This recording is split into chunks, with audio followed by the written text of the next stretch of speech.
नमस्कार विद्यार्थियों, आपका स्वागत है हमारे चैनल एके बायोलॉजी जोन में। आज हम चर्चा करेंगे बायोसेंसर और बायोचिप संपूर्ण मार्गदर्शिका पर। आज का विषय सच में बहुत ही रोमांचक है। बिल्कुल। मतलब जरा सोचिए विद्यार्थियों कि एक ऐसा भविष्य हो जहां बस आपकी स्मार्ट वॉच आपके पसीने की एक बूंद से ये बता दे कि शरीर में क्या चल रहा है। कोई सुई नहीं, कोई अस्पताल नहीं। हाँ, और सबसे बड़ी बात यह है कि ये अब कोई साइंस फिक्शन नहीं रहा। आज की इस गहन चर्चा का मकसद ही जीव विज्ञान यानी बायोलॉजी और इलेक्ट्रॉनिक्स के इस अद्भुत संगम को समझना है। सही कहा। और मुझे लगता है कि ये सिर्फ किताबी ज्ञान नहीं है ना। एकदम नहीं।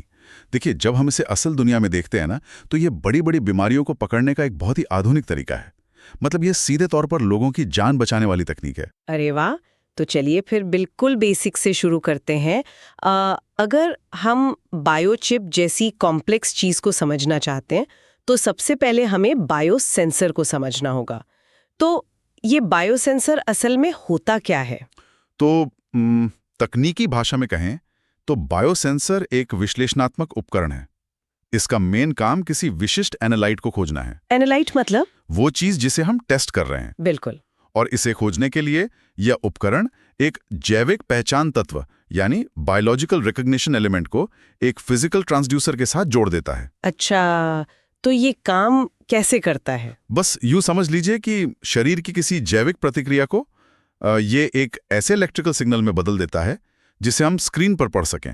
तो अगर मैं एक एनालॉजी दूं, मैं इसे एक अनुवादक या ट्रांसलेटर की तरह देख रही हूँ। हाँ, ये बहुत अच्छा उदाहरण है ना? मतलब बायो रिसेप्टर जो है वो जीव विज्ञान की भाषा बोलता है और जो ट्रांसड्यूसर है वो उसे कंप्यूटर की भाषा में यानी इलेक्ट्रिकल सिग्नल में अनुवाद कर देता है। एकदम सही। और फिर सिग्नल प्रोसेसर या एम्पलीफायर उस सिग्नल को बढ़ाता है और अंत में डिस्प्ले पर हमें रिजल्ट मिल जाता है। लेकिन यहाँ मेरे दिमाग में एक सवाल आ रहा है। मैं सोच रही थी कि जब भी हम किसी चीज का अनुवाद करते हैं तो अक्सर कुछ बातें छूट जाती हैं। क्या इस अनुवाद प्रक्रिया में कभी कोई जानकारी खोने का खतरा होता है? ये बहुत ही बढ़िया सवाल है। लेकिन यहीं पर विज्ञान का जादू काम आता है। इस पूरी प्रणाली की खासियत है इसकी विशिष्टता यानी स्पेसिफिसिटी। अच्छा, वो कैसे? देखिए, ये बिल्कुल ताले और चाबी की तरह काम करता है। एक खास ताले के लिए एक खास चाबी होती है ना? हाँ, बिल्कुल। बस वैसे ही ये बायोरिसेप्टर केवल और केवल अपने लक्षित एनालाइट पर ही प्रतिक्रिया करता है। तो जब सही संपर्क होता है, ट्रांसड्यूसर सिर्फ उसी को करंट में बदलता है। तो गलत अनुवाद का खतरा ना के बराबर होता है। अरे वाह, ये तो बहुत सटीक व्यवस्था है। तो अब जब हम इसके दो मुख्य हिस्सों बायोरिसेप्टर और ट्रांसड्यूसर को जान गए हैं तो थोड़ा और गहराई में चलते हैं। बिल्कुल, चलिए बायोरिसेप्टर से शुरू करते हैं। हाँ, तो ये जो ताले और चाबी वाला काम है, इसके लिए हम शरीर की किन चीजों का इस्तेमाल कर सकते हैं? हमारे पास कई विकल्प हैं, जैसे कि एंजाइम, एंटीबॉडी, डीएनए या आरएनए, और यहाँ तक कि पूरी जीवित कोशिकाएं या सेल्स। पूरी कोशिकाएं भी? सच में? हाँ, लेकिन इसका सबसे कॉमन और बेहतरीन उदाहरण है ग्लूकोज सेंसर, जो डायबिटीज के मरीज घर पर इस्तेमाल करते हैं। ओहो, जो ब्लड शुगर नापने वाली मशीन होती है? बिल्कुल वही। उसमें ट्रांसड्यूसर अपना काम बहुत सटीक तरीके से करता है। बायोरिसेप्टर के तौर पर उसमें एक एंजाइम होता है, ग्लूकोज ऑक्सीडेज, जिसे GOX कहते हैं। अच्छा, तो जब रक्त की बूंद उस पर पड़ती है तो वो GOX सिर्फ और सिर्फ ग्लूकोज से मिलकर एक केमिकल बनाता है, ग्लूकोनोलैक्टोन।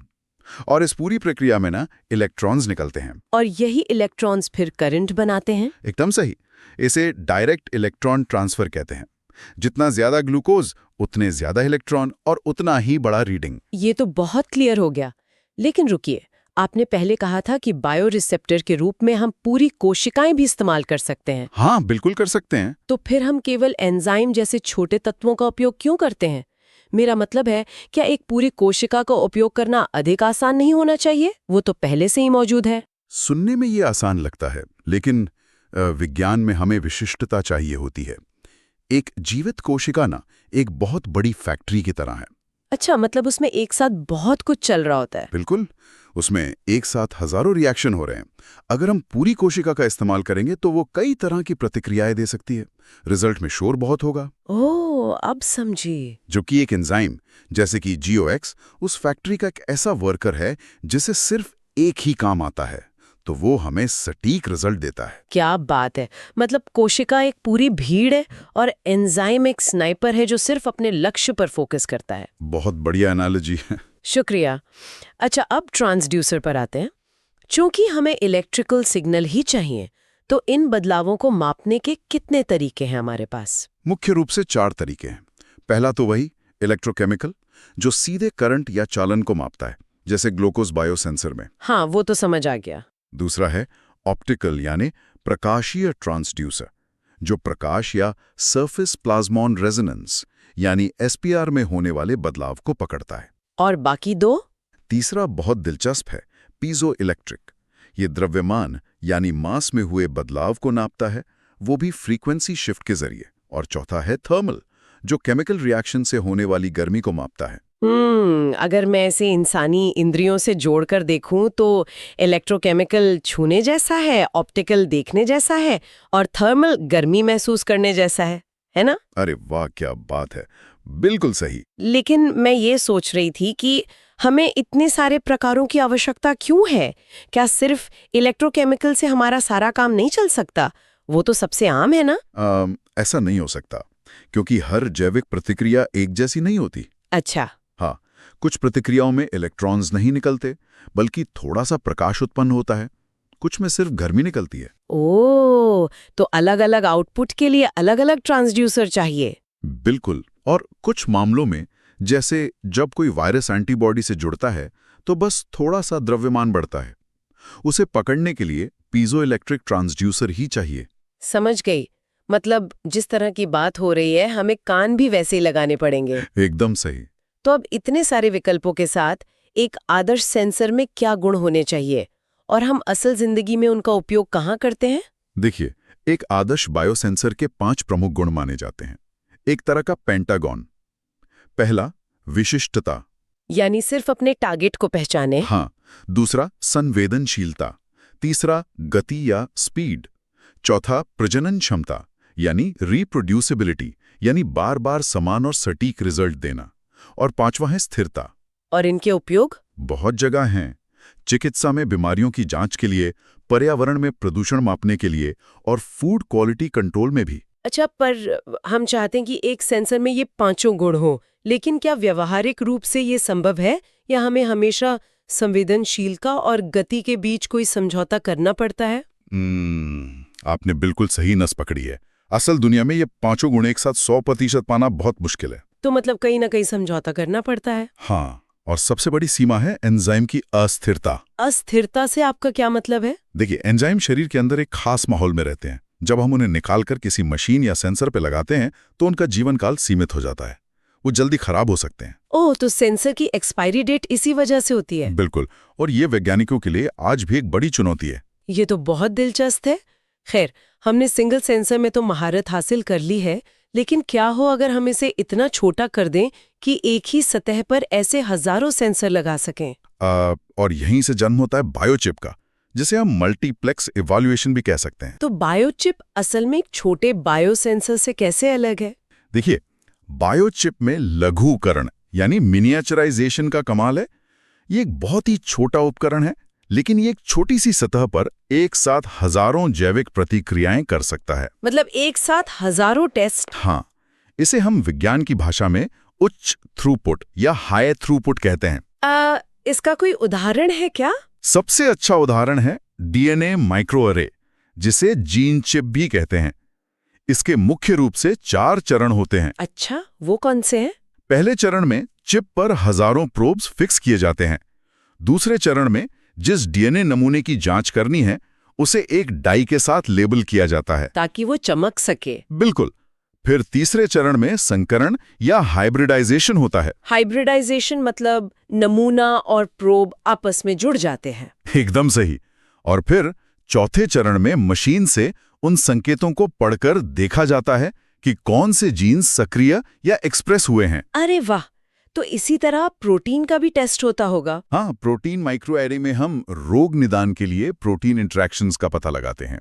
और एक और बहुत क्रांतिकारी चीज है lab on a chip. Lab on a chip, नाम से तो ऐसा लग रहा है जैसे पूरी प्रयोगशाला एक चिप पर आ गई हो। बिल्कुल, यही होता है। इसमें माइक्रोफ्लूइडिक्स का उपयोग करके एक माइक्रोचिप पर सारे लैब के काम एकीकृत कर दिए जाते हैं। तो अगर मैं बायोसेंसर और बायोचिप की तुलना करूं, एक बायोसेंसर एक जासूस की तरह है जो एक सुराग ढूंढ रहा है, जबकि बायोचिप पूरी एक खुफिया एजेंसी है जो एक साथ हजारों सुरागों का विश्लेषण कर रही है। ये तुलना तो मुझे बहुत पसंद आई। शुक्रिया, लेकिन मुझे एक चीज पूछनी है। लैब ऑन अ चिप में इस माइक्रोफ्लूइडिक्स से हम तरल पदार्थ को इतने सूक्ष्म स्तर पर कैसे नियंत्रित करते हैं? क्या यह सिर्फ सूक्ष्म स्तर की प्लम्बिंग है? नहीं, ये सिर्फ छोटी प्लम्बिंग नहीं है।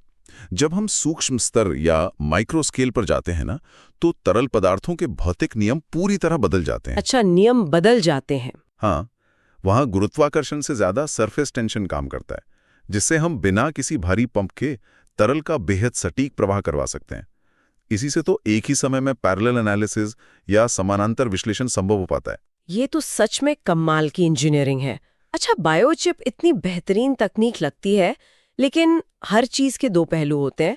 पारंपरिक बायोसेंसर की तुलना में इसकी कुछ कमियां भी होंगी। हाँ, बिल्कुल हैं। सबसे बड़े फायदे तो वही हैं, उच्च थ्रूपुट, लघुकरण और तेज प्रोसेसिंग। लेकिन महंगी भी होगी। बहुत ज्यादा। ये इसकी सबसे बड़ी सीमा है। और दूसरा, इसका जो डेटा विश्लेषण है वो बहुत ही जटिल होता है। मतलब हजारों टेस्ट एक साथ होंगे तो डेटा भी तो हजारों में आएगा। एकदम सही। तो फिर अगर बायोचिप इतने महंगे हैं और उनका डेटा विश्लेषण इतना जटिल है, तो क्या हम सिर्फ बहुत सारे डेटा के बोझ तले नहीं दब रहे? मेरा मतलब है, क्या हमेशा ज्यादा डेटा होना बेहतर होता है? ये इस बात पर निर्भर करता है कि हमारा लक्ष्य क्या है। जैसे कि व्यक्तिगत चिकित्सा या पर्सनलाइज्ड मेडिसिन के क्षेत्र में। वो कैसे? मान लीजिए कैंसर का इलाज करना है, तो हर इंसान के कैंसर के पीछे हजारों जीन्स का अलग अलग पैटर्न होता है। वहां हमें मात्रात्मक संकेत नहीं, बल्कि संपूर्ण उच्च थ्रूपुट डेटा चाहिए होता है। तो वहां हमें पूरी पिक्चर देखनी होती है, सिर्फ एक पजल का टुकड़ा नहीं। बिल्कुल। इसके अलावा जीनोमिक्स और नई दवाओं की खोज में भी बायोचिप का ही इस्तेमाल होता है, जबकि एक आम बायोसेंसर सिर्फ एक एनालाइट मापता है। सही बात है। मतलब ग्लूकोज मापना है तो बायोसेंसर, और कैंसर के हजारों जीन स्टडी करने हैं तो बायोचिप। एकदम सटीक तुलना। तो इस पूरी गहन चर्चा को समेटते हुए आइए उन मुख्य बिंदुओं पर नजर डालते हैं जो हर विद्यार्थी को याद रखने चाहिए। इसे हम एग्जाम के लिए दिमाग की चीट शीट कह सकते हैं। हाँ, बिल्कुल। तो परीक्षा के दृष्टिकोण से 5 मुख्य बातें हैं। पहली, बायोसेंसर हमेशा बायोरिसेप्टर और ट्रांसड्यूसर के मिलने से बनता है। ठीक है, नोट कर लिया। दूसरी, डीएनए माइक्रोएरे संकरण या हाइब्रिडाइजेशन पर आधारित है। तीसरी, आज के समय में इलेक्ट्रोकेमिकल बायोसेंसर सबसे आम है। हाँ, वो ग्लूकोज मशीन वाला। बिल्कुल।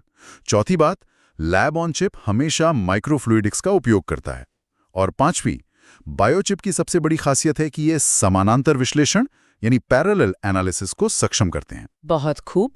और जो विद्यार्थी इस विषय में और गहराई से पढ़ना चाहते हैं, उनके लिए कुछ रेफरेंस या किताबें भी हैं हमारे पास। हाँ, विल्सन और वॉकर की बायोकेमिस्ट्री, वॉर्डिन की बायोसेंसर और बायोचिप और एल्बर्ट्स एट अल की मॉलिक्यूलर बायोलॉजी, ये किताबें बहुत मदद करेंगी। एक चीज आपने नोटिस की, इस संदर्भ सूची में बायोकेमिस्ट्री, बायोसेंसर और मॉलिक्यूलर बायोलॉजी तीनों की किताबें हैं। हाँ, बिल्कुल हैं। जो ये साबित करता है कि ये विषय विज्ञान की कई अलग अलग शाखाओं का एक बेहद खूबसूरत मिश्रण है। आपने बिल्कुल सही बात पकड़ी है। विज्ञान अब अलग अलग डिब्बों में नहीं बटा है। तो चर्चा का समापन करते हुए मेरे मन में एक विचार आ रहा है। बताइए, क्या विचार है? अगर सेंसर का लघुकरण या मिनिएचराइजेशन इसी गति से होता रहा, तो सोचिए भविष्य में क्या होगा। ये बहुत ही गहरा सवाल है ना? क्या ये सूक्ष्म सेंसर हमारे शरीर और पर्यावरण में इतने घुल मिल जाएंगे कि हम ये अंतर ही नहीं कर पाएंगे कि कहाँ जीव विज्ञान खत्म होता है और कहाँ मशीन शुरू होती है? ये सच में सोचने वाली बात है। बिल्कुल। ये एक ऐसा भविष्य है जो डरावना भी है और बेहद रोमांचक भी। तो विद्यार्थियों, अगर आपको ये लेक्चर पसंद आया हो तो वीडियो को लाइक करें, चैनल को सब्सक्राइब करें और अपने दोस्तों के साथ शेयर करें। धन्यवाद।